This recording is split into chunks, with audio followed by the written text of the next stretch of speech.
പായ് പൊത്തിപ്പിടിച്ച് തള്ളി ഭിത്തിയിലിടിച്ച് താഴെയിട്ട് ബോധരഹിതയാക്കി. ഫ്യൂരിഡാൻ എന്ന ഒരു വിഷ അംശമുള്ള ഒരു ഇത് കരുതിയിരുന്നു. ഇവർ ബോധരഹിതയായതിനു ശേഷം ഇവരെ കറിക്കത്തി കൊണ്ട് ശിരസ് അറുത്ത് മാറ്റുകയായിരുന്നു ചെയ്തത്. വെച്ചടിച്ച് ഉളി കൊണ്ട് ചുറ്റിക വെച്ചടിച്ച് ഇത് രണ്ടാക്കുകയാണ് ചെയ്തത്. ഈ കൃത്യം നടക്കുമ്പോൾ 1.25 വയസ്സുള്ള മകൾ അവിടെ വീട്ടിൽ തന്നെ ഉണ്ട്. ആ ഷീറ്റ് മാറ്റുമ്പോൾ ഇത്രയ്ക്ക് ഭയാനകമായ ഒരു സീൻ ആണ്. അതിനുള്ള മനക്കരുത്ത് ഞങ്ങൾക്കില്ലായിരുന്നു. അപ്പം അത്രയ്ക്ക് ക്രൂവലായിട്ടുള്ളൊരു കേസ്. കൊല നടത്തിയതിന് ശേഷം അടുത്ത ദിവസം ഈ പ്രതി സ്റ്റേഷനിൽ ചെന്ന് മൊഴി കൊടുക്കുകയാണ്. എവിടെ പോവാ കുട്ടികൃഷ്ണൻ ചേട്ടാ, പരിചയക്കാരായി. അപ്പോൾ അദ്ദേഹം പറഞ്ഞു, ഞാൻ എൻ്റെ ഭാര്യയെ കൊന്ന് വീട്ടിലിട്ടിട്ട് പോലീസിൽ സ്റ്റേഷനിലേക്ക് പോവുകയാണെന്ന് പറഞ്ഞു. സാറേ നമസ്കാരം. നമസ്കാരം. നമ്മുടെ ഈ ഇന്നലത്തെ മാന്നാർ കൊലപാതകത്തിൽ നമുക്ക് വധശിക്ഷ വാങ്ങിച്ചു കൊടുക്കാൻ കഴിഞ്ഞു. അപ്പോൾ അതിന് മാത്രം ഉള്ള കുറ്റകൃത്യം എന്തായിരുന്നു അതിനകത്തുണ്ടായിരുന്നു? അതിൻ്റെ മൊത്തം ഒന്ന് പറയാമോ? അത് കേസുമായി ബന്ധപ്പെട്ട് പറയുമ്പം ഭാര്യയുടെ തല അറുത്ത് ശിരസിൽ വെച്ച് കൊന്ന ഒരു കേസായിട്ടാണ് കാണാൻ സാധിച്ചത്. കുറ്റകൃത്യം ചെയ്യാൻ ഉപയോഗിച്ച ആയുധങ്ങൾ അതൊരു മെറ്റീരിയൽ ഫാക്റ്റ് തന്നെയായിരുന്നു. അതായത് കറിക്കത്തി, ഉളി, ചുറ്റിക, ആക്സോ ബ്ലേഡ് അടക്കമുള്ള ആയുധങ്ങളാണ് ഉപയോഗിച്ചത്. ഈ ആദ്യം ഇവരെ മുറിയിൽ പായ് പൊത്തിപ്പിടിച്ച് തള്ളി ഭിത്തിയിലിടിച്ച് താഴെയിട്ട് ബോധരഹിതയാക്കി. കൂടാതെ ഇവർക്ക് ഈ വധശ്രമത്തിന് വേണ്ടിയിട്ട് അദ്ദേഹം ഫ്യൂരിഡാൻ എന്ന ഒരു വിഷ അംശമുള്ള ഒരു ഇത് കരുതിയിരുന്നു. അപ്പോൾ അതും പക്ഷേ ഈ കൃത്യത്തിൽ അത് ഉപയോഗിച്ചില്ല. എങ്കിലും ഇവർ ബോധരഹിതയായതിനു ശേഷം ഇവരെ കറിക്കത്തി കൊണ്ട് ശിരസ് അറുത്ത് മാറ്റുകയായിരുന്നു ചെയ്തത്. അത് അറുത്ത് മാറ്റുന്നതിന് മുമ്പ് തന്നെ ഈ ഉളിയുടെ ചുവട് ഭാഗം കൊണ്ട് തലയ്ക്ക് ഇടിച്ചു. കൂടാതെ ഈ കറിക്കത്തി വെച്ച് മുറിക്കുകയും ആക്സോ ബ്ലേഡും ഈ പറയുന്ന ഉളി തലയുടെ പിൻഭാഗത്ത് വെച്ചടിച്ച് ചുറ്റിക വെച്ചടിച്ച് ഇത് രണ്ടാക്കുകയാണ് ചെയ്തത്. അത്രയ്ക്ക് ക്രൂരമായ നിലയിലാണ് ഇത് ചെയ്തത്. തലയെടുത്ത് വയറ്റത്ത് വെച്ചു എന്ന് മാത്രമല്ല, ഒരു ദിവസം ഇയാളും 1.25 വയസ്സുള്ള മകളും കൂടി ഇതിന് കാവലിരുന്നു. ഈ കൃത്യം നടക്കുമ്പോൾ 1.25 വയസ്സുള്ള മകൾ അവിടെ വീട്ടിൽ തന്നെ ഉണ്ട്. 1.25 വയസ്സുള്ള മകൾ, ആലോചിക്കണം. അറിയത്തില്ല. അത് മുറ്റത്ത് കളിച്ചുകൊണ്ടിരിക്കുക. 3:30 ഈ സംഭവം നടക്കുന്നത്. അന്നേരം മഴയുണ്ടായിരുന്നു പറയുന്നു. അത് പിന്നീട് അയൽവാസികൾ പറഞ്ഞത് അതിന് 2 ദിവസം മുമ്പ് അവിടെ ചില ബഹളങ്ങൾ കേട്ടിരുന്നു. ഈ സമയത്തും അവിടെ കുട്ടിയുടെ കരച്ചിൽ കേട്ടു എന്ന് പറയുന്നുണ്ട്. പക്ഷേ അതെല്ലാം അവർ ഇതിൻ്റെ ദൃക്സാക്ഷികളായിട്ടില്ല. ഈ കേസിൻ്റെ ഒരു പ്രത്യേകത എന്ന് പറഞ്ഞാൽ ദൃക്സാക്ഷികളില്ല. സാഹചര്യ തെളിവുകളാണ് ഇതിനകത്ത്. അതിനു വേണ്ടിയിട്ടാണ് ഒട്ടേറെ രാസപരിശോധന അല്ലെങ്കിൽ FSL റിപ്പോർട്ട്, ബ്ലഡിൻ്റെ അതെല്ലാം കോയിൻസൈഡ് 2 ബ്ലഡാണ് അവിടെ നിന്ന് പ്രിസിപ്റ്റൻസ് കിട്ടിയത്. O പോസിറ്റീവ് എന്ന് പറയുന്ന കുട്ടികൃഷ്ണൻ്റെയും B എന്ന് പറയുന്ന മരിച്ച ജയന്തിയുടെയുമാണ്. ഇദ്ദേഹത്തിൻ്റെ ദേഹത്തും മുറിവേറ്റിരുന്നു. അതായത് ഈ കൃത്യം നടക്കുന്നത് 2/4/2004 പോലീസിൽ റിപ്പോർട്ട് ചെയ്യുന്നത് 3/4/2004. ഇദ്ദേഹത്തിന് ഈ പ്രതിയുടെ വൈദ്യപരിശോധനയ്ക്ക് വേണ്ടിയിട്ട് ഡോക്ടറെ കാണിക്കുമ്പോൾ ഇയാളുടെ കയ്യിൽ മുറിവുകൾ ഉള്ളതായിട്ട് കാണുന്നു. അത് നഖം കൊണ്ടുള്ള നെയിൽ കൊണ്ടുള്ള പാടുകളായിട്ടാണ് കാണുന്നത്. അപ്പം 2/4 മുമ്പ് ഈ 2/4 കൃത്യം നടക്കുന്നതിന് മുമ്പ് ഒരു ചെറിയ പിടിവലി നടന്നിട്ടുണ്ട്. പക്ഷേ ആ റിപ്പോർട്ട് വരുന്നത് 2 ദിവസം പഴകിയതെന്ന്. അപ്പോൾ 4-ാം തീയതിയാണ് വൈദ്യപരിശോധന നടത്തുന്നത്. അപ്പോൾ അതുമായി കോയിൻസൈഡ് ചെയ്തു ഈ 2/4 മുറിവുകളെ സംബന്ധിച്ച്. അപ്പോൾ അതും ഈ സംശയത്തിന് ഗുണകരമായ നിലയിലേക്ക് പ്രോസിക്യൂഷന് തെളിയിക്കാൻ സാധിക്കും. പിന്നെ ഫുട് പ്രിൻറ്റുമായി ബന്ധപ്പെട്ടുകൊണ്ടാണ് പ്രതിഭാഗം അവരുടെ അവകാശവാദം 3-മതൊരാളാണ് എന്നുള്ളതാണ്. പക്ഷേ അവിടെ ഇങ്ങും ഒരു 3-മതൊരാളുടെ ബ്ലഡിൻ്റെ പ്രിസിപിറ്റൻസോ ഒന്നും കിട്ടിയിട്ടില്ല. തമ്പ് കിട്ടിയില്ല. ഈ പ്രതിയുടെ തമ്പ് ഇംപ്രഷൻ മാതൃഭൂമി ദിനപത്രം ഇത് കൃത്യത്തിന് ശേഷം അയാൾ വായിച്ച മാതൃഭൂമി ദിനപത്രത്തിൽ നിന്നുള്ള തമ്പ് ഇംപ്രഷൻ ഡോറിൽ ഇയാളെ കൃത്യം നടന്നതിന് ശേഷം ഈ ബ്ലഡിൻ്റെ ഡോറിൽ ഓടാമ്പലിൽ എല്ലാം അത് കാണാൻ സാധിച്ചു. അപ്പോൾ അതെല്ലാം അന്നേരം തന്നെ നമുക്ക് കണ്ടെത്താൻ സാധിച്ചു. കാരണം FSLലെ ബ്ലഡെല്ലാം എടുക്കുന്നതിന് വേണ്ടിയിട്ട് ബ്യൂറോയുടെ അതിൻ്റെ ആളുകൾ അവിടെ അന്ന് ഈ സ്റ്റേഷനിലുണ്ടായിരുന്നു. വേറൊരു കേസിൻ്റെ അന്വേഷണവുമായിട്ട് ബന്ധപ്പെട്ട് വന്നിട്ടുണ്ടായിരുന്നു. അപ്പോൾ അവരും കൂടെ ചേർന്നാണ് ഇത് എടുക്കാനും ആയിട്ട് പോകുന്നത്. പോലീസും ഇവരെല്ലാം കൂടെ അവിടെ ചെല്ലുമ്പോൾ മുമ്പ് ചോദിച്ച ചോദ്യത്തിൻ്റെ പ്രധാന ഉത്തരം ഡോറ് തുറന്ന് പോലീസ് ഉദ്യോഗസ്ഥരും ഈ മറ്റ് ഉദ്യോഗസ്ഥരും എല്ലാം അകത്തേക്ക് കയറുമ്പം മൂടിയിട്ടിരിക്കുകയാണ്. ആ ഷീറ്റ് മാറ്റുമ്പോൾ ഇത്രയ്ക്ക് ഭയാനകമായ ഒരു സീൻ എല്ലാവർക്കും കാണാൻ സാധിക്കുന്നത്. അവിടെ വന്നുകൂടി തടിച്ചുകൂടിയ ആൾക്കാർ പോലും അതിൽ 1-2 സാക്ഷികൾ പറയുന്നുണ്ട്, കണ്ടവർ തിരിച്ചു വന്ന് കാര്യങ്ങൾ പറഞ്ഞതുകൊണ്ട് ഞങ്ങൾ അകത്തോട്ട് കയറിയില്ല, അതിനുള്ള മനക്കരുത്ത് ഞങ്ങൾക്കില്ലായിരുന്നു അപ്പോൾ അത്രയ്ക്ക് ക്രൂവലായിട്ടുള്ള ഒരു കേസ്. ദേഹം മുഴുവൻ മുറിവേൽപ്പിച്ചിരുന്നു. ദേഹത്തിന് മുറിവുണ്ട്. കൂടുതൽ ദൃക്സാക്ഷികളില്ലാത്തൊരു കേസിൽ സാധാരണ ഇങ്ങനെ വധശിക്ഷ ലഭിക്കുക എന്നൊക്കെ പറഞ്ഞാൽ വളരെ അപൂർവമായിട്ടുള്ളതല്ലേ? അപൂർവമായിട്ടാണ്. അതിന് പ്രോസിക്യൂഷൻ അനുകൂലമായിട്ട് വന്ന ഒരു കാര്യം, കൊല നടത്തിയതിന് ശേഷം അടുത്ത ദിവസം ഈ പ്രതി സ്റ്റേഷനിൽ ചെന്ന് മൊഴി കൊടുക്കുകയാണ്. അത് ഫസ്റ്റ് ഇൻഫർമേഷൻ സ്റ്റേറ്റ്മെൻറ്റ് കൊടുക്കുകയാണ്. പ്രതി അന്നേരം അറസ്റ്റ് ചെയ്തിട്ടില്ല.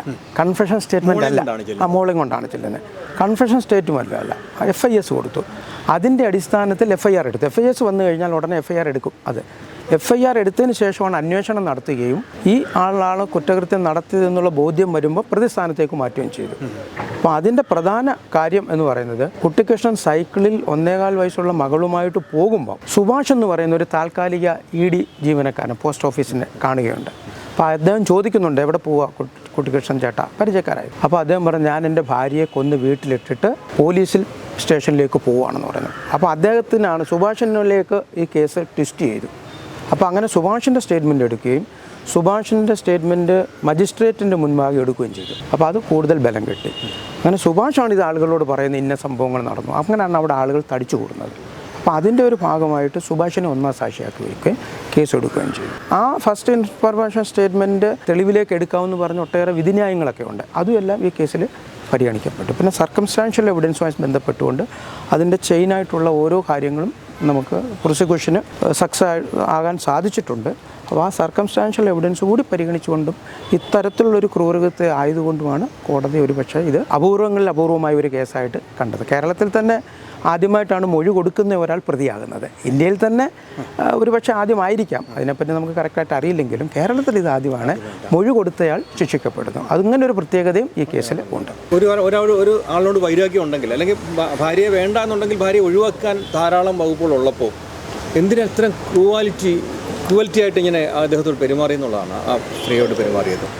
അതിനുള്ള ദേഷ്യത്തിനുള്ള കാരണം എന്താ? അത് പറയാം. ഇവരുടെ രണ്ടുപേരുടെയും രണ്ടാം വിവാഹമായിരുന്നു. അത് മറച്ചു വെച്ചു എന്നാണ്, അതായത് ഈ മരണപ്പെട്ട ജയന്തി അത് മറച്ചു വെച്ചു എന്നാണ് കുട്ടിക്കൃഷ്ണൻ്റെ ഒരു വാദം. പിന്നെ ജയന്തി ഗ്രാജുവേറ്റ് ആയിരുന്നു, നല്ല കുറേ കൂടെ കാണാൻ ഭംഗിയൊക്കെ ഉള്ള ഒരു സ്ത്രീയായിരുന്നു. നിതംബത്തിന് താഴെ മുടി, അങ്ങനെ അവരുടെ സ്ത്രീകളുടെ ഒരു ഇതനുസരിച്ചുള്ള. അപ്പം ഒരിക്കൽ വഴക്കിട്ടപ്പോൾ കുട്ടിക്കൃഷ്ണൻ ഇവരുടെ മുടി മുറിച്ചു മാറ്റി. അപ്പോൾ ക്രൂരതയുടെ ഭാഗത്തിലേക്കാണ് കൂടുതൽ സൗന്ദര്യവതി ആകണ്ടായിരുന്നു. സംശയം ഉണ്ടായിരുന്നു ഇദ്ദേഹത്തിന്. അയൽക്കാരെ പോലും ഈ ജയന്തി കണ്ടിട്ടില്ല. അദ്ദേഹത്തിൻ്റെ വീടിൻ്റെ മതിൽ 6 അടി പൊക്കമുള്ള മതിലിന് മുകളിൽ വീണ്ടും 6 അടി പൊക്കത്തിൽ ആസ്ബറ്റോസ് ഷീറ്റ് വെച്ച് മറച്ചിരിക്കുമായിരുന്നു. കാരണം അപ്പുറത്തെ വീട്ടിലെ ഫസ്റ്റ് ഫ്ലോറിൽ നിന്നാൽ പോലും, ടെറസിൽ നിന്നാൽ പോലും കാണരുത് എന്നുള്ളത്. പിന്നെ ഈ പറയുന്ന ഇയാൾ ഉപദ്രവിക്കുമ്പോഴെല്ലാം ഇവർ അമ്മയോടും അച്ഛനോടും കാര്യങ്ങളൊക്കെ പറയുമായിരുന്നു. അവർ വന്ന് സമാധാനിപ്പിക്കുമായിരുന്നു. സംശയമാണ് പ്രധാനമായ. അവർ ഈ കേസിൻ്റെ ലാസ്റ്റ് മൊമെൻറ്റിൽ പറയുന്നതും അവരുടെ തെളിവിലേക്ക് കൊണ്ടുവന്നതും അതുതന്നെയാണ്. ഇദ്ദേഹം ഉച്ചയ്ക്ക് തിരിച്ചു വരുമ്പോൾ, രാവിലെ ജോലിക്ക് പോയി ഉച്ചയ്ക്ക് വരുമ്പോൾ വീട്ടിൽ ജനാലയിൽ കൂടി നോക്കുമ്പോൾ ഇവർ വേറൊരാളുമായിട്ടുള്ള ബന്ധത്തിലേർപ്പെടുന്നു. അടുക്കള ഭാഗത്ത് കതക് ചവിട്ടി പൊളിച്ചകത്ത് വരും. അപ്പോൾ ഇയാൾ ഉപദ്രവിച്ചു, ഇയാൾ ബോധരഹിതനായി എന്നാണ് പറയുന്നത്. പക്ഷെ അത് തെളിയിക്കാൻ അവർക്ക് സാധിച്ചില്ല. പോലീസിലത് പറഞ്ഞിട്ടില്ല, ഡോക്ടറോട് പറഞ്ഞിട്ടില്ല, മജിസ്ട്രേറ്റിന് മുമ്പിൽ ഹാജരാക്കുമ്പോഴും ഈ കാര്യങ്ങളൊന്നും പറഞ്ഞിട്ടില്ല. പിന്നെ ആഡ് ചെയ്തതാണ് അത് പിന്നീട് അവരുടെ സ്റ്റേറ്റ്മെൻറ്റിലേക്ക് അവർ കൊണ്ടുവന്നു. ഒരു ഓട്ടോമൊബൈൽ വർക്ക്ഷോപ്പുകാരനായിട്ടോ ആണെന്ന് തോന്നുന്നു, അതിൻ്റെ പേരാണെന്ന് ഇദ്ദേഹം പറഞ്ഞു. ഓട്ടോമൊബൈൽ വർക്ക്ഷോപ്പുകാരനല്ല, അദ്ദേഹം ഈ വള്ളികുന്നത്തുള്ള ഒരാളുടെ പേര് തന്നെയാണ് പറഞ്ഞതായിട്ട് കാണുന്നത്. അദ്ദേഹം ഇതിനകത്ത് സാക്ഷിയായിരുന്നു, പക്ഷേ അദ്ദേഹം മരണപ്പെട്ടു പോയി. അദ്ദേഹമൊക്കെ അങ്ങനെ ഒരു പേരാണ് അതിനകത്ത് കിട്ടിയത്. പിന്നീട് ഈ സംശയം വളരെ ഒരു മൂർധന്യാവസ്ഥയിലെത്തിയല്ലോ. മുമ്പ് ചോദിച്ചല്ലോ, അത് വിവാഹം ഇങ്ങനെ പ്രശ്നങ്ങളുണ്ടെങ്കിൽ വീട്ടുകാരിത് ഈ പെൺകുട്ടിയുടെ നല്ല നിലയിൽ ഒത്തൊരുമിച്ച് പോകണം എന്നീ മരണം നടക്കുന്നതിൻ്റെ തലേ ദിവസവും അച്ഛനും അമ്മയും വന്നിരുന്നു. അവരെ ഫോണിൽ കൂടെ വിളിച്ചു പറഞ്ഞു. അപ്പോൾ ഫോൺ കട്ട് ചെയ്തു. ലാൻഡ് ഫോണുള്ള വീടാണ്. കുട്ടിക്കൃഷ്ണൻ 20 വർഷത്തോളം ഗൾഫിലായിരുന്നു, വിദേശത്തായിരുന്നു. അവിടെ നിന്നും വന്നാണ് ഈ പറയുന്ന ആലുമൂട്ടിൽ വീട് വിലയ്ക്ക് വാങ്ങിയാണ് അവിടെ താമസിക്കുന്നത്. സാമ്പത്തിക ഭദ്രത നല്ലപോലുള്ള ആളായിരുന്നു. പക്ഷേ സംശയം കൂടുതൽ വന്നതിൻ്റെ ഭാഗമായിരിക്കാം ഇത്തരത്തിലൊരു അതിക്രൂരമായ നിഷ്ഠൂരമായ ഒരു കൊലപാതകം നടത്താൻ ഇടയുണ്ടെന്ന് തോന്നുന്നു. ഇതിനുശേഷം ഈ വീട് വിറ്റിട്ടാണ് ഇയാൾ ഇവിടുന്ന് പോകുന്നത്. അങ്ങനെ വീട് വിൽക്കാൻ പറ്റുമോ കേസ് നിലനിൽക്കുമ്പോൾ? അതല്ല, അത് ഈ കുട്ടിക്കൃഷ്ണനെ പോലീസ് അറസ്റ്റ് ചെയ്തു, ജുഡീഷ്യൽ കസ്റ്റഡിയിലായി ജയിലിൽ പാർപ്പിക്കുന്ന സമയം ഇയാളുടെ സഹതടവുകാരനോട് അടൂരുള്ള ഒരാളുമായിട്ട് ഈ കാര്യങ്ങളെല്ലാം പങ്കുവെച്ചു. അപ്പോൾ 50 പവനോളം ജയന്തിയുടെ സ്വർണ്ണാഭരണവും ഈ വീടിൻ്റെ പ്രമാണവും എല്ലാം വീടിൻ്റെ പുറകുവശത്ത് കുഴിച്ചിട്ടിരുന്നു. അപ്പോൾ ഇദ്ദേഹത്തിന് ജാമ്യം കിട്ടാൻ സാധ്യത കുറവാണെന്ന് കണ്ടതുകൊണ്ട് ഈ വിവരം സഹതടവുകാരനോട് പറഞ്ഞു. അപ്പോൾ അപ്പോൾ സഹതടവുകാരൻ നേരത്തെ ഇറങ്ങുകയും അയാൾ ഈ വീട്ടിൽ വന്ന് ഈ സാധനങ്ങളെല്ലാം എടുത്തുകൊണ്ടങ്ങ് പോയി. എടുത്തുകൊണ്ട് പോയിട്ട് അയാൾ ഇതെല്ലാം വിറ്റു, സ്വർണ്ണമൊക്കെ വിറ്റു എന്നാണ് പിന്നീട് അറിഞ്ഞത്. കുട്ടിക്കൃഷ്ണൻ വന്ന് അയാളെ സമീപിച്ചപ്പോൾ അയാൾ ഇതൊന്നും കൊടുക്കത്തില്ലെന്നായി. അവസാനം ഇതിൽ തന്നെ ഒരു കേസെടുത്തു. അയാളെ പ്രതിയാക്കിക്കൊണ്ട് കുട്ടിക്കൃഷ്ണൻ്റെ ഭാഗം കേട്ടുകൊണ്ടൊരു കേസെടുത്തു. അങ്ങനെ അതിൻ്റെ പീരീഡിൽ വെച്ച് ഈ പ്രമാണം കുട്ടിക്കൃഷ്ണന് കൊടുത്തു ഇയാൾ. അത് കിട്ടിയ മുറയ്ക്ക് കുട്ടിക്കൃഷ്ണൻ ഉടനെ ഇത് വിറ്റിട്ട് നല്ലൊരു എമൗണ്ട് കിട്ടി. കാരണം വലിയ സെൻട്രൽ നല്ല സ്ഥലമാണ്. അപ്പോൾ ആ തുകയും കൊണ്ടാണ് കുട്ടിക്കൃഷ്ണൻ പിന്നെ മുങ്ങിയത്. പോയി പല സ്ഥലങ്ങളിൽ കറങ്ങി ജീവിച്ചു. അതിന് ഇല്ല പിന്നെ വീടുമായി ബന്ധപ്പെട്ടുകൊണ്ട് വസ്തുവുമായി ബന്ധപ്പെട്ടുകൊണ്ടോ ഒന്നും മറ്റ് യാതൊരു അറ്റാച്ച്മെൻറ്റുകളോ അങ്ങനെയുള്ളതൊന്നും ഇല്ലാത്തത് കൊണ്ട് റവന്യൂവുമായി ബന്ധപ്പെട്ട് യാതൊരു തടസ്സങ്ങളും അതിനകത്തില്ലായിരുന്നു വിൽക്കുന്നതിന്. ആ സ്വർണം തിരിച്ചു കിട്ടിയോ? ഇല്ല, ആ സ്വർണം ഇയാളുടെ സഹതടവുകാരൻ കൊണ്ടുപോയി തിരിച്ചു കൊടുത്തില്ല. അതിന്മേലാണ് കേസ് വന്നത്. കേസെടുത്തു, അതിന് പിന്നെ അങ്ങനെ അങ്ങ് പോയി എന്നുള്ളത് അതിൻ്റെ ഭാഗമായിട്ട് അതിൻ്റെ ഒന്നും പിന്നീട് വന്നില്ല. പിന്നീട് അയാൾ മരണപ്പെട്ടു എന്നാണ് അറിയുന്നത്. അതിപ്പോൾ തലേദിവസം വന്നപ്പോഴും അവർ സമാധാനിപ്പിച്ചാണ് വന്നത്. അല്ലെങ്കിൽ ഒന്നാം തീയതി അവരെ കൂട്ടിക്കൊണ്ട് പോകാനെന്ന് പറഞ്ഞാൽ ഈ ജയന്തിയുടെ മാതാപിതാക്കൾക്ക് 3 പെൺമക്കളായിരുന്നു. ജയന്തിയുടെ മൂത്ത സഹോദരി പ്രസവത്തെ തുടർന്ന് മരണപ്പെട്ടു പോയി. ആ കുഞ്ഞ് അപ്പോൾ അവർക്കൊരു കുട്ടി ഉണ്ടായിരുന്നു. അപ്പോൾ ആ ഭർത്താവിനെ ജയന്തി ആദ്യമായിട്ട് വിവാഹം കഴിച്ചു, ആ കുഞ്ഞിനെ സംരക്ഷിക്കാൻ. അദ്ദേഹം കുറേ കഴിഞ്ഞപ്പോൾ അങ്ങ് മരണപ്പെട്ടു. പിന്നീടാണ് ഈ വിവാഹം നടക്കുന്നത്. അപ്പോൾ ആ വീട്ടുകാരുടെ ഒരു സാഹചര്യങ്ങളെല്ലാം കൂടെ വെച്ചാണ് അവർ സമാധാനിപ്പിച്ച്. അച്ഛൻ റിട്ടയേർഡ് മിലിറ്ററി ജീവനക്കാരനാണ്, അമ്മയ്ക്ക് ജോലിയൊന്നുമില്ല. അച്ഛൻ ഈ സാക്ഷി വിസ്താര സമയത്ത് മരണപ്പെട്ടു പോയി. അമ്മയാണെങ്കിൽ രോഗശയ്യയിലോ, അവർക്ക് വയ്യാതിരിക്കും. ഇപ്പം പെരുമ്പാവൂരാണ് അവരിപ്പം താമസിക്കുന്നത്. പള്ളിയൊന്നും ഒന്നുമില്ല. മകളെ ഇപ്പം സാർ കണ്ടിരുന്നോ ലേറ്റസ്റ്റ് ആയിട്ട്? ഇല്ല, കണ്ടില്ല. മകൾ അങ്ങനെ കൂടുതൽ കേസുമായിട്ട് അടുത്തിരുന്നില്ല. മകൾക്ക് ഈ സംഭവങ്ങളൊക്കെ പിന്നീടാണ് അറിയുന്നത്. പക്ഷെ മോക്ക് ഒരു ചെറിയ ഓർമ്മ പോലും മനസ്സിലില്ലേ അന്ന് നടന്നതിനെ സംബന്ധിച്ച്? ഇല്ല. കാരണം ഒത്തിരി ഇല്ല. മകൾ പിന്നീട് പറഞ്ഞത് ഇവരുടെ ചേച്ചിയുടെ മകളോട് അവരുമായിട്ടാണ് ഏറ്റവും അടുപ്പം. കുറേ കാലം കഴിഞ്ഞപ്പോൾ ചോദിച്ചു ഇങ്ങനെ അമ്മ എന്തിയെന്ന്. പിന്നെ അവർ വീട്ടുകാരെല്ലാം കൂടെ ആലോചിച്ചാണ് ഈ സംഭവത്തെ പറ്റിയൊക്കെ പറയുന്നത്. അപ്പോൾ ആ കുട്ടി ഭയങ്കര അവർ പറഞ്ഞത് ഈ ജലജ എന്ന് പറയുന്ന സഹോദരിയെ വിസ്തരിച്ചായിരുന്നു. അവർ പറഞ്ഞ കുട്ടി 2-3 ദിവസം മൂഡ് ഔട്ടായിരുന്നു. പിന്നീട് ആ കാര്യങ്ങളൊന്നും ഡിസ്ക്ലോസ് ചെയ്തില്ല എന്നാണ് അവർ പറഞ്ഞത്. അതുകൊണ്ട് കേസിലേക്ക് ആ കുട്ടിയെ വലിച്ചേക്കേണ്ട എന്ന നിലപാടാണ് അവരെടുത്തത്. പ്രോസിക്യൂഷനും ആ ലൈനിൽ തന്നെ. അവർ സാക്ഷിയല്ലായിരുന്നു. ആ കുട്ടി 1.5 വയസ്സുള്ള കുട്ടി സാക്ഷിയാകത്തില്ല, അതുകൊണ്ട് എടുത്തിട്ടില്ല, സാക്ഷിയല്ലായിരുന്നു. ഈ സാധാരണ ഈ കേസിൽ ഇളവ് വേണമെന്ന് പറയുന്നത് എനിക്ക് പ്രായമുള്ള അച്ഛനുണ്ട്, പ്രായമുള്ള അമ്മയുണ്ട്, അവരെ നോക്കണം, അതിനുവേണ്ടി എനിക്ക് ഇളവ് തരണം എന്ന് കോടതി പറയാറുണ്ട്. ഇതെനിക്ക് ഇത് രണ്ടുമില്ല, എനിക്ക് ഇളവ് തരണമെന്ന് പറയുന്ന അത് അങ്ങനെ ഒരു ന്യായം സാധാരണ കോടതി വരാറുണ്ട്. അത് കുട്ടിക്കൃഷ്ണൻ്റെ അച്ഛനും അമ്മയും മരണപ്പെട്ടു, ബന്ധുക്കളാരും ഇല്ല. കഴിഞ്ഞ കുറേ കാലമായിട്ട് പ്രതി പല സ്ഥലങ്ങളിലായിട്ട് ജീവിക്കുകയായിരുന്നു. അപ്പോൾ ആ ജീവിത സാഹചര്യങ്ങളെല്ലാം കൂടെ കണക്കിലെടുത്തുകൊണ്ടായിരിക്കാം അങ്ങനൊരു വാദം പ്രതിഭാഗം ഉന്നയിച്ചത് എന്ന് എനിക്ക് തോന്നുന്നത്. അപ്പോൾ അതിന് മതിയായ കാര്യങ്ങളില്ല. കാരണം കുട്ടിക്കൃഷ്ണൻ ഇപ്പം ഒറ്റയ്ക്കാണ് എന്ന് വെച്ചാൽ മറ്റാരുമില്ല. അതുകൊണ്ടൊരളവ് നൽകത്തക്കതുമല്ല. പിന്നെ ഈ കേസിൻ്റെ ഒരു നടപടിക്രമങ്ങളും അല്ലെങ്കിൽ ഒരു കാഠിന്യവും കണക്കിലാക്കുമ്പോൾ ഒരിക്കൽ പോലും അങ്ങനൊരു ഇളവിന് അർഹതയും ഇല്ല എന്നാണ് പ്രോസിക്യൂഷൻ വാദിച്ചത്. പരമാവധി ശിക്ഷ തന്നെ കൊടുക്കണം എന്നുള്ളതായിരുന്നു പ്രോസിക്യൂഷൻ്റെ ഭാഗവും. അത് പ്രോസിക്യൂഷന് തെളിയിക്കാനും സാധിച്ചു. ഒരു 22 സാക്ഷികളെ വിസ്തരിച്ചു. 30 തൊണ്ടി മുതലുകൾ, ആയുധങ്ങൾ ഉൾപ്പെടെയുള്ളത് തെളിവിലേക്ക് സ്വീകരിച്ചു. 36 രേഖകൾ തെളിവിലേക്ക് സ്വീകരിച്ചു. 2004 കേസ് ഇപ്പോൾ എടുക്കുമ്പോൾ 20 വർഷം പഴയതാണ്. അന്നത്തെ ചാർജിലുള്ള 6ഓളം സാക്ഷികൾ മരണപ്പെട്ടുപോയി. ഈ അമ്മയടക്കമുള്ള 3 സാക്ഷികൾ മൊഴി കൊടുക്കാൻ പ്രാപ്തരല്ലായിരുന്നു. പക്ഷെ അവരുടെ ഭാഗം കൂടി തെളിയിക്കുന്നതിനുണ്ട് കൂടുതൽ സാക്ഷികളെ കൂടി വിസ്തരിക്കേണ്ടി വന്നു ഇതിനകത്ത്. അങ്ങനെ അതും തെളിവിലേക്ക് കുറേ കാര്യങ്ങൾ കൊണ്ടുവരേണ്ടി വന്നു എന്നുള്ളതും പ്രോസിക്യൂഷൻ്റെ ഒരു വിജയം തന്നെയായിട്ടാണ്. നിങ്ങളുടെ ഒരു ടീം എന്ന് പറഞ്ഞാൽ നല്ലതായിട്ട് ഈ കേസിന് വേണ്ടി വളരെ വലിയ അധ്വാനം ചെലുത്തേണ്ടി വന്നു. കാരണം 20 വർഷം മുമ്പുള്ള കാര്യങ്ങളും, കാരണം അന്നുള്ള ഓരോ സാക്ഷികൾ മൺമറഞ്ഞു പോകുന്നു. നിങ്ങൾ ഈ കേസ് ഏറ്റെടുക്കുമ്പോൾ ഒരു ശുഭപ്രതീക്ഷ ഉണ്ടായിരുന്നു ഇതിനെ വിജയിപ്പിക്കാൻ കഴിയുമെന്ന്? അതോ ഒരു കേസ് ഈ 2004 കേസാകുമ്പോൾ അതിൻ്റെ റെക്കോർഡുകളും ഒക്കെ തന്നെ ഈ പറഞ്ഞതുപോലെ വളരെ സൂക്ഷ്മമായിട്ട് പരിശോധിക്കേണ്ടിയിരുന്നു.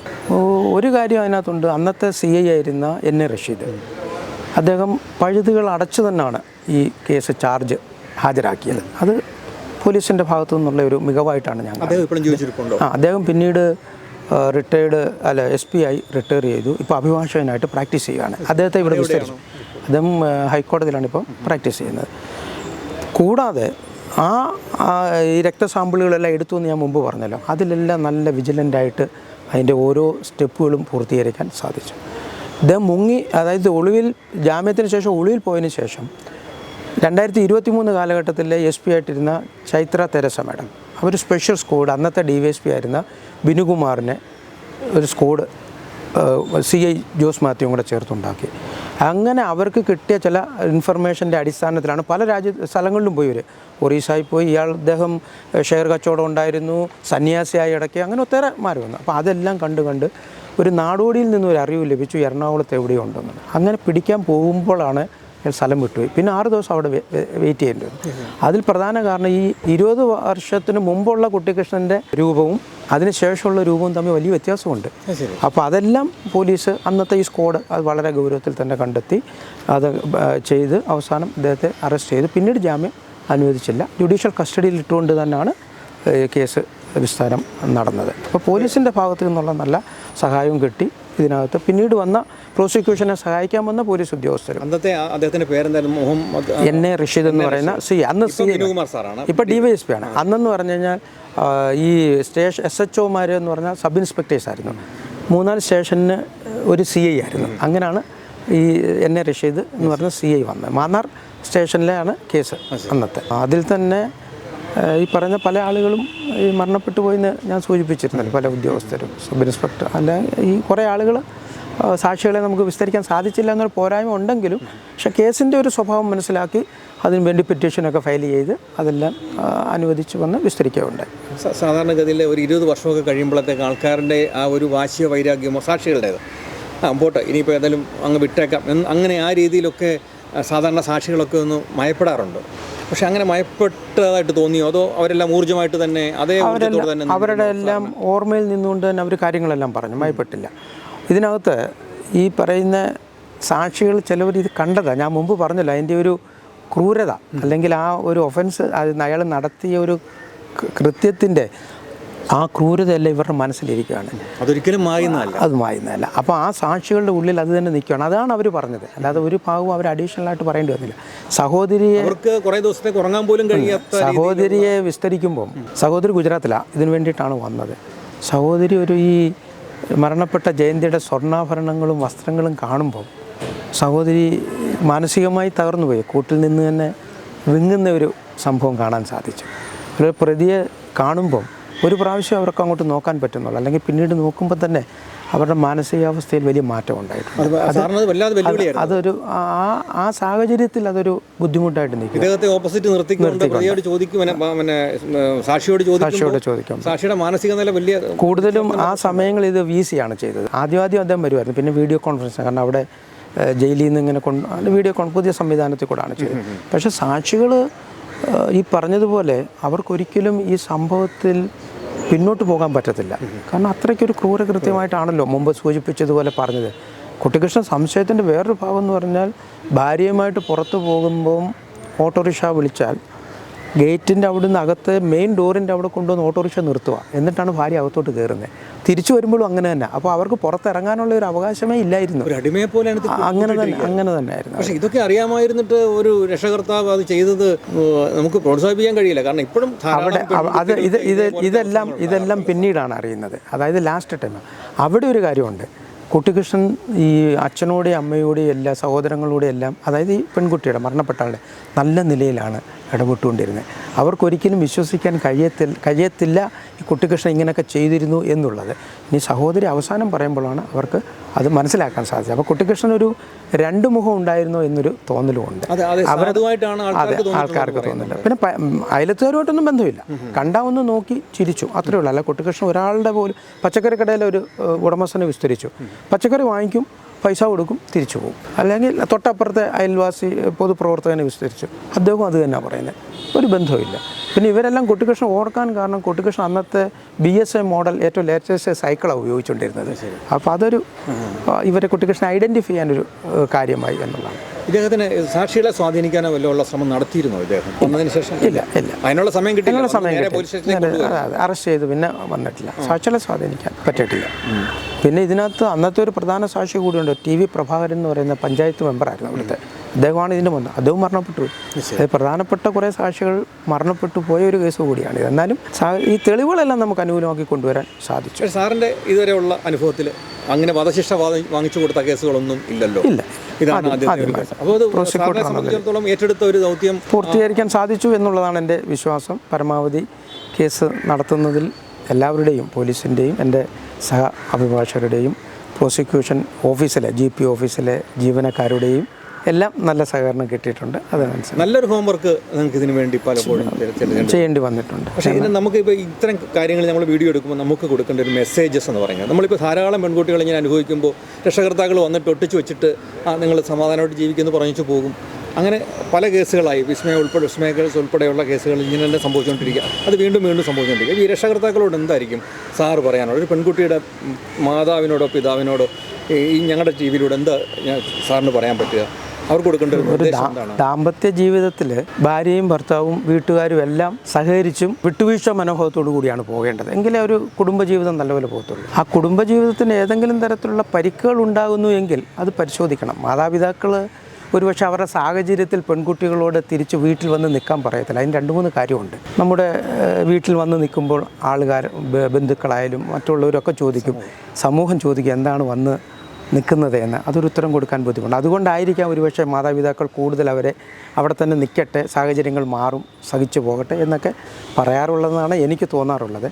പക്ഷേ അത്തരത്തിലുള്ള ഈ കേസ് ഉൾപ്പെടെ മുമ്പ് പറഞ്ഞ പല കേസുകൾ ഉൾപ്പെടെ നോക്കുമ്പം അത് വലിയ അവരുടെ ജീവിതം തന്നെ നഷ്ടപ്പെടുന്ന നിലയിലേക്കാണ് പോകുന്നത്. അപ്പോൾ അതിലൊരു മാറ്റം ഉണ്ടാകുന്നതും നല്ലതാണ്. പക്ഷേ സാഹചര്യങ്ങൾ കൂടി പരിശോധിച്ചാണ് ആളുകൾ, മാതാപിതാക്കൾ ഇടപെടുന്നതാണ് എനിക്ക് തോന്നുന്നത്. ഇങ്ങനെ ഒരു പ്രഷർ ഉണ്ടാകുകയാണെങ്കിൽ തീർച്ചയായിട്ടും മാതാപിതാക്കൾ വിജിലൻ്റ് ആയിരിക്കണം. ശരി, അതാണ് സാറ് പറയുന്നത്. എപ്പോഴും എന്താണ് ഓരോ ദിവസവും ഓരോ നിമിഷവും എന്താണ് സംഭവിക്കുന്നത് എന്നുള്ളത്. പക്ഷെ പെൺകുട്ടികൾ അത് കൃത്യമായി കൺവേ ചെയ്യാനും അവർക്കും കഴിയണം. അല്ല, അതിനിപ്പോഴത്തെ പുതിയ സംവിധാനം അല്ലെങ്കിൽ പണ്ടുകൊണ്ട് നിയമങ്ങൾ ഒട്ടേറെ ഉണ്ട് ഇതിനൊക്കെ. ഇപ്പം ഭാര്യ ഭർത്താവ് ഉപദ്രവിക്കുന്നുവെങ്കിൽ അതിന് നിയമ സംവിധാനങ്ങളുണ്ട്. അതിൽ കൂടെ കോടതിയെ സമീപിക്കാം, അല്ലെങ്കിൽ മറ്റ് നമ്മുടെ സമൂഹത്തിലെ പൊതുപ്രവർത്തകർ അടക്കമുള്ളവർ എല്ലാവരെയും സമീപിച്ച് അതിനൊക്കെ മാറ്റങ്ങളൊക്കെ വരുത്താൻ വളരെയേറെ സാധിക്കും. സോഷ്യൽ മീഡിയയുടെ കടന്നുകൊണ്ട് എല്ലാം വന്നിട്ടുണ്ട്. അല്ലെങ്കിൽ അവർ പ്രതിനിധീകരിക്കുന്ന സാമൂഹിക പശ്ചാത്തലങ്ങൾ, അല്ലെങ്കിൽ സാമുദായികമായിട്ടുള്ളത്, അല്ലെങ്കിൽ രാഷ്ട്രീയമായിട്ടുള്ളവർ, അല്ലെങ്കിൽ സുഹൃത്തുക്കൾ, ബന്ധുക്കൾ, ഇവരെല്ലാം നമുക്ക് അതിനകത്ത് ഉപയോഗിച്ച് പോകാം. ഉപയോഗിക്കുന്നവർ വരുന്നത് നല്ലതായിരിക്കും. ഇപ്പോഴത്തെ ഒരു ഇതനുസരിച്ച് അങ്ങനൊരു പീഡനം ഉണ്ടായാൽ അവർക്ക് കോടതിയെ സമീപിക്കാം, സമീപിച്ചുകൊണ്ട് മുന്നോട്ട് പോകാം. അവിടെയും മീഡിയേഷൻ ഉൾപ്പെടെ നടക്കുന്നുണ്ട്. പല കാര്യങ്ങളും രണ്ടുപേരുടെയും തെറ്റുകുറ്റങ്ങൾ പറഞ്ഞ് ഒത്തുതീർപ്പാക്കി പോകുന്നുകൊണ്ട്, അല്ലെങ്കിൽ ബന്ധം വേർപെടുത്തുന്നതിലേക്കൊക്കെ പോകുന്നുണ്ട്. പക്ഷെ അതുകൂടെ പരിഗണിക്കാവുന്നതാണ് എന്നാണ് എനിക്ക് പറയാനുള്ളത്. അല്ലാതെ ഒരു പ്രാവശ്യം പിരിഞ്ഞ് താമസിച്ചിരുന്നു അല്ലേ? രണ്ടുപേരും വേർപെട്ട് താമസിച്ചല്ല, ഇവരെ ഉപദ്രവിച്ചപ്പോൾ ഇവർ അവരുടെ വീട്ടിൽ പോയിട്ടുണ്ട്. അല്ലാതെ അങ്ങനെ സ്ഥായിയായിട്ട് താമസിച്ചിട്ടില്ല. വേർപെട്ട് അങ്ങനെ ഇവരിടയ്ക്ക് വീട്ടിൽ ഇടയ്ക്ക് വീട്ടിൽ പോകുമായിരുന്നു. അപ്പോൾ വീട്ടുകാരെല്ലാം അത്, കാരണം ഈ 2 വീടും ഇച്ചിരി വെൽത്തി വീടായിരുന്നല്ലോ. അദ്ദേഹം പട്ടാളത്തിൽ നിന്ന് സർവീസിൽ നിന്ന് വന്നു, കുടുംബപരമായിട്ടൊക്കെ വെൽത്തി, ലാൻഡ് ഫോൺ 2 വീട്ടിൽ കൊണ്ടേ എന്ന് പറയുമ്പോൾ അന്നത്തെ അതെ, ഇദ്ദേഹം 20 വർഷത്തോളം പ്രതി മസ്കറ്റിലാണെന്നാണ് പിന്നീട് അറിഞ്ഞത്, പിന്നീട് അറിയാൻ സാധിച്ചത്. പിന്നെ അറസ്റ്റ് ചെയ്ത് ഒളിവിൽ പോയതിന് പ്രതി വിദേശത്തായിരുന്നു. അല്ല, അച്ഛൻ പട്ടാളത്തിൽ നിന്ന് എക്സ് സർവീസ്മാൻ ആയിരുന്നു അദ്ദേഹം എക്സ് സർവീസ്. അദ്ദേഹം ഈ അടുത്ത് കുറേ നാളായി മരിച്ചിട്ടുണ്ട്. അവർ ശരിയായിട്ട് ഇത് അങ്ങനെ ഒരു വിവാഹം കഴിച്ചു എന്നുള്ള കാര്യം മറച്ചു വെച്ചു എന്ന് ഇല്ല, അങ്ങനെയില്ല. വിവാഹം മറച്ചു വെച്ചിട്ടില്ല. അല്ല, ഇതിനകത്ത് അല്ല, ജനങ്ങളൊരു കുറ്റമായിട്ട് ആരോപിക്കും. വിവാഹം മറച്ചു വെച്ചതല്ല. കാരണം ഇതിൻ്റെ വിവാഹത്തിൻ്റെ ഏജന്റ് എന്ന് പറയുന്ന ആൾ ഇതെല്ലാം ഇവരോട് പറഞ്ഞിട്ട് തന്നെയാണ്, 2 കൂട്ടരോട് പറഞ്ഞിട്ടാണ് വിവാഹം നടത്തിയത്. അത് താൽക്കാലിക ലാഭത്തിന് വേണ്ടി ഉപയോഗിച്ച വാക്കായിട്ടാണ് എനിക്ക് തോന്നുന്നത്. വിവാഹം മറച്ചു വെച്ചു എന്നുള്ള വിരോധം പറഞ്ഞത്. പിന്നെ സൗന്ദര്യത്തിൻ്റെ കാര്യങ്ങൾ, സംശയത്തിൻ്റെ കാര്യങ്ങൾ. പിന്നെ സംശയത്തിൻ്റെ യാതൊരു സാഹചര്യമില്ല. ഇവർക്ക് അങ്ങനെയുള്ളൊരു ഇടപെടലുള്ളതായിട്ട് കുട്ടിക്കൃഷ്ണൻ എങ്ങും പറഞ്ഞിട്ടില്ല. അതുകൂടെ പരിശോധിക്കണമല്ലോ. കുട്ടിക്കൃഷ്ണൻ വീടുണ്ട്, കുട്ടിക്കൃഷ്ണൻ്റെ കുടുംബം കുട്ടമ്പേരൂർ അടുത്താണ്. അപ്പോൾ അവിടെ ബന്ധുക്കളുണ്ട്. അങ്ങനെ ഒരു വിഷയം വന്നു കഴിഞ്ഞാൽ സാധാരണ എന്താണ് കാണുന്നത് നമുക്കറിയാമല്ലോ. ഒരാൾക്കൊരു സ്വാഭാവിക ദോഷം ഉണ്ടെങ്കിൽ, അല്ലെങ്കിൽ ഭർത്താവിന് എന്തെങ്കിലും പ്രശ്നങ്ങളുണ്ടെങ്കിൽ അത് ബന്ധപ്പെട്ട ബന്ധുക്കളെയോ മാതാപിതാക്കളെയൊക്കെയാണല്ലോ നമ്മൾ അറിയിക്കുന്നത്. ഇവിടുന്ന് അങ്ങനെയൊന്നും അറിയിച്ചതായിട്ടൊന്നും യാതൊരു ഇതും നമ്മുടെ കേസിൻ്റെ അന്വേഷണത്തിൻ്റെ ഭാഗമായിട്ട് വന്നിട്ടില്ല. കേസിലേക്ക് വരുമ്പോൾ ആരൊക്കെയായിരുന്നു ഇദ്ദേഹത്തിൻ്റെ കൂടെ വരുന്നത്? ഇവിടെ ബന്ധുക്കളൊക്കെ കൂടെ വരാം? ഇല്ല, തന്നെ വരുന്നുള്ളൂ. ഇദ്ദേഹം മാത്രമേ ഉള്ളൂ. ജയിലിലേക്ക് തിരിച്ചു. ആരെയും കണ്ടിട്ടില്ല. ഇന്നലെ വിധി പറയാൻ വന്നപ്പോഴും ആരെയും കണ്ടിട്ടില്ല. അദ്ദേഹത്തിൻ്റെ വക്കീൽ ആരായിരുന്നു? അദ്ദേഹത്തിന് ഗവൺമെൻറ്റിൻ്റെ പ്രതിഭാഗത്തിന് വക്കീലന്മാരെ നിയമിച്ച് നൽകുന്നതിൻ്റെ ആ നിയമത്തിൻ്റെ അടിസ്ഥാനത്തിൽ അദ്ദേഹത്തിൻ്റെ വക്കീലിനെ നിയമിച്ചത്. ഇനിയിപ്പം മേൽക്കോടതിയിലേക്ക് പോകുമ്പോൾ ഇതിൻ്റെ ഗതി വല്ലതും മാറുമോ? അങ്ങനെ വല്ല ഭയമുണ്ടോ? അങ്ങനൊരു ആശങ്കയുടെ ആവശ്യമില്ല എന്നുള്ളതാണ് വിധിന്യായത്തിൽ കൂടെ എനിക്ക് തോന്നുന്നത്. കാരണം പ്രോസിക്യൂഷൻ നിരത്തിയ എല്ലാ വാദങ്ങളും അംഗീകരിക്കപ്പെടാവുന്നതായിരുന്നു. അപ്പീൽ ഭാഗത്ത് ന്യൂനതകളുണ്ടെങ്കിലാണ് പരിശോധിക്കേണ്ടത്, തെളിവിലെയും രേഖകളിലെയും ഒക്കെ. ഇവിടെ അങ്ങനൊരു ന്യൂനത ഉണ്ടാകാനുള്ള സാഹചര്യം ഒരു കള്ള തെളിവുകളും ഹാജരാക്കേണ്ടി വന്നില്ല പോലീസിന്.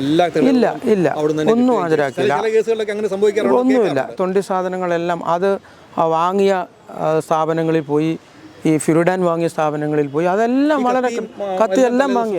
അതെ, നേരത്തെ അതെല്ലാം ആ കടകളിൽ പോയി അതിൻ്റെ എല്ലാം ഇതും കണ്ടെത്തി എല്ലാം കറക്റ്റായിട്ടാണ്. വളരെ കൃത്യമായ ഒരു അന്വേഷണമാണ് ആ കാര്യത്തിൽ വന്നിട്ടുള്ളത്. ഒരു കൊച്ചുകുട്ടിയാണെങ്കിൽ പോലും ഒരു പൂച്ച ചത്ത് കിടന്നാൽ പോലും അതിനെ അത് ചത്ത് കിടക്കുകയാണ് എന്നും ബോധ്യം വരും. കാരണം മുല കൊടുത്തുകൊണ്ടിരുന്ന അമ്മ മരിക്കുമ്പോൾ തീർച്ചയായിട്ടും ഈ അമ്മയുടെ അടുത്തേക്ക് അച്ഛൻ്റെ കയ്യിൽ നിന്ന് എഴിഞ്ഞു പോകാൻ ഈ കുട്ടി ശ്രമിച്ചിട്ടുണ്ടാവില്ലേ പലപ്പോഴും?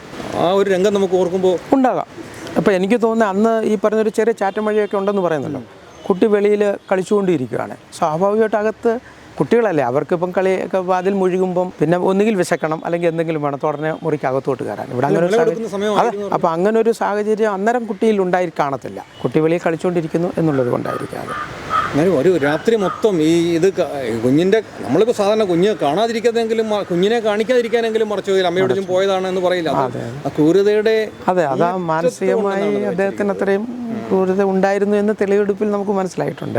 നേരത്തെ ഉണ്ടായിരുന്നു എന്ന് അറിയാൻ പാടില്ല, പിന്നീട് ഇപ്പോൾ ഉണ്ടോയെന്നൊന്നും നമുക്കറിയില്ല. പക്ഷേ എന്തിനായാലും പേരൊന്നും പറയാം.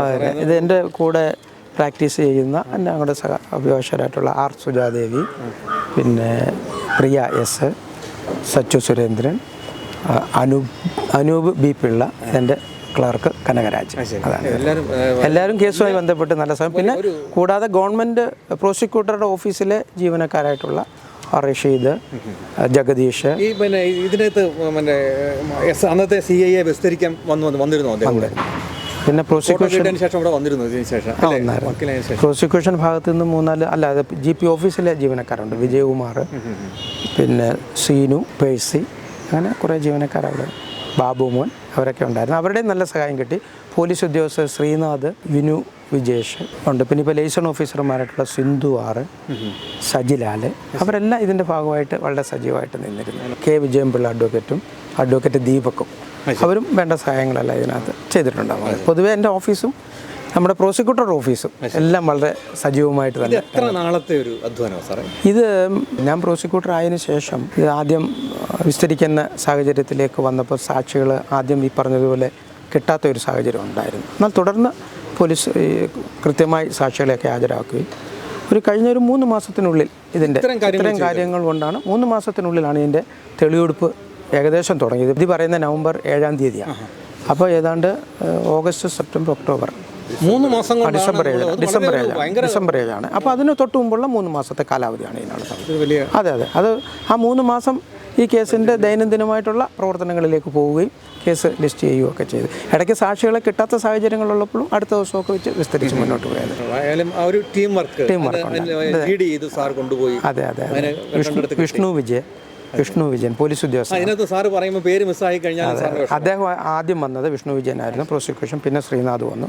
അവരുടെ എല്ലാം നല്ല സഹായം. ഇപ്പം പുതിയ സംവിധാനത്തിൽ ലൈസൺ ഓഫീസർമാരായ സിന്ധുവും സജിലാൽ ഒക്കെ ഉണ്ടായിരുന്നു. അവരുടെയും നല്ല സഹായം കിട്ടി. ഉദ്യോഗസ്ഥരുടെ എല്ലാം നല്ല സഹായം ഉണ്ടായിരുന്നു. ഏതായാലും ആ 21.5 വയസ്സുള്ള പെൺകുട്ടിക്കും ഈ മരണപ്പെട്ട സ്ത്രീക്കും ഒരു നീതി വാങ്ങിച്ചു കൊടുക്കാൻ സാറിന് കഴിഞ്ഞു, സാറിൻ്റെ ടീമിന് കഴിഞ്ഞു. വളരെ സന്തോഷം.